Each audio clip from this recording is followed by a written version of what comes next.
Howdy, folks! Welcome back to another episode of this World Blaze mod for Hearts of Iron 4.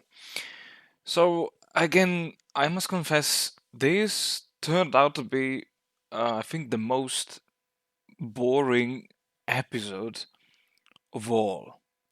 Because, okay, on one hand, by, let's say, by the time that 1939 dawned, I set up the basics of my future campaign. So motorized the infantry divisions and a large air fleet of base 17s, the flying fortresses.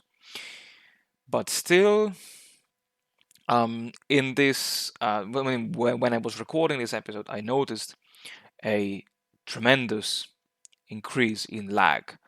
Um, and as I said already, I think this is because of way too many nations spamming too many divisions. So I may take some drastic actions. I for the next episode. I'm really sorry, but I was never forced to do this. I think I will have to do it. I mean, I will try and let's see what will happen. Um, let's say gameplay wise, nothing interesting really happened because throughout 1939 I decided just to carry on my research. I invested, as always, in industry, in air force, in artillery. Here, I was trying to train the um, carrier air groups, but then I realized, okay, maybe I should send the carriers actually outside um, of their ports. And I've been also experimenting a while with, let's say, not a while, but a bit with the the intelligence agency, because I really wanted to try out the new system in the World Ablaze mod. And it took me a while to realize that maybe investing in the um, those missions to steal military or industrial blueprints, I really like them in the Total War mod, and I really like them in the vanilla game, um, base game, yeah.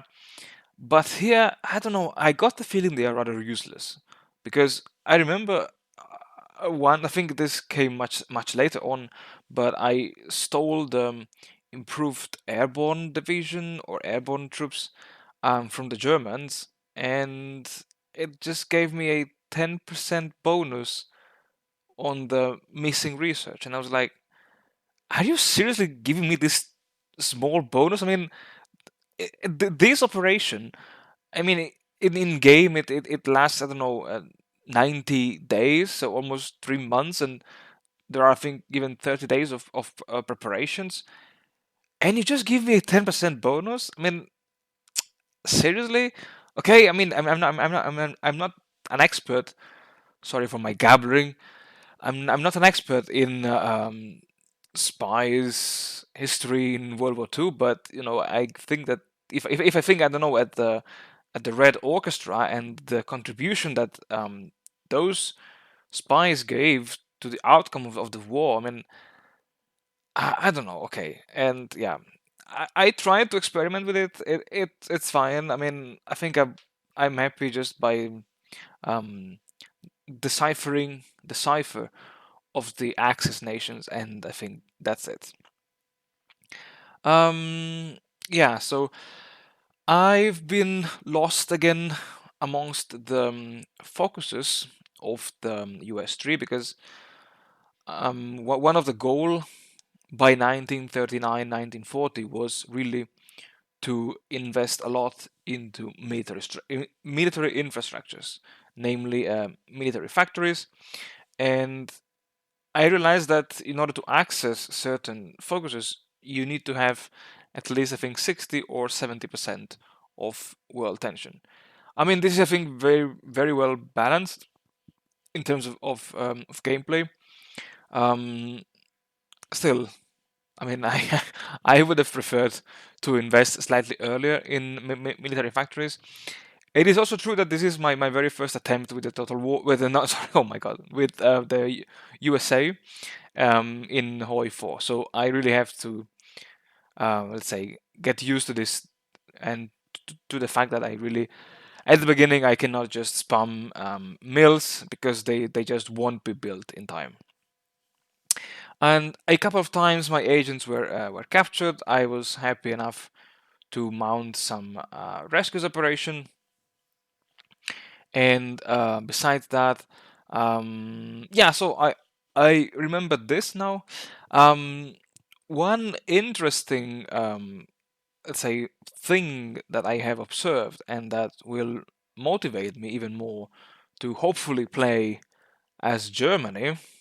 I know, I'm sorry, I've been playing so many campaigns as Germany on my channel. I hope that you guys are not bored to watch me playing as Germany all the time. Was the relatively um, difficulty that the AI had when invading Poland. And besides that, I noticed that in this World Ablaze mod, the AI took an incredible amount of time to defeat France.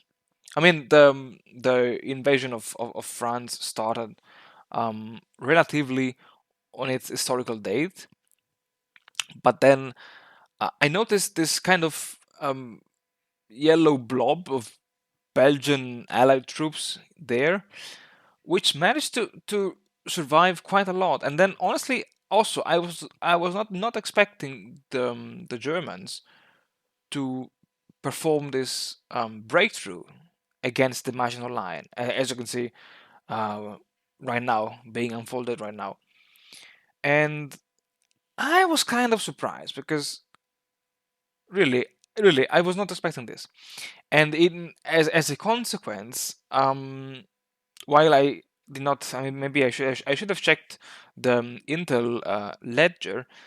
I thought that this kind of resistance put up by the French would have eventually slightly reduced the offensive potential that Germany may have had by the time she attacked the Soviet Union.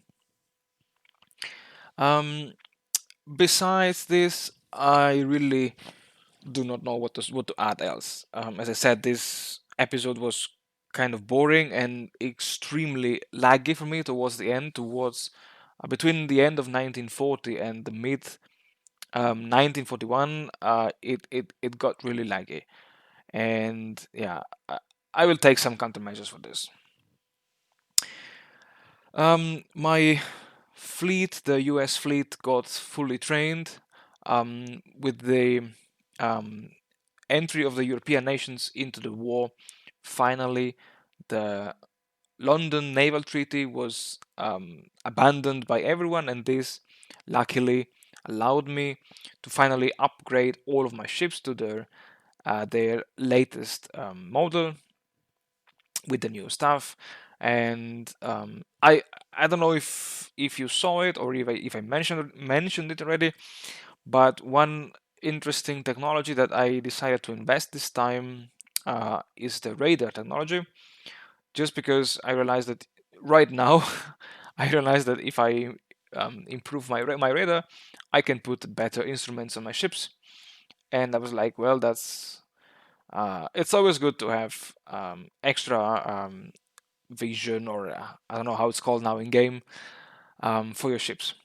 And um, yeah, so nothing interesting. I've been busy building up rubber, synthetic rubber refineries, as well as a lot of aluminium smelter factories. Just because I realized that at some point that I was becoming too much dependent on on the import from the United Kingdom. And yeah, so I think this is all from my side. I really don't have anything else to say. I can only wish you, yeah, to enjoy this video. It was very long and very tedious to record for me as well. As always, take care, guys, and well, see you all in the next one.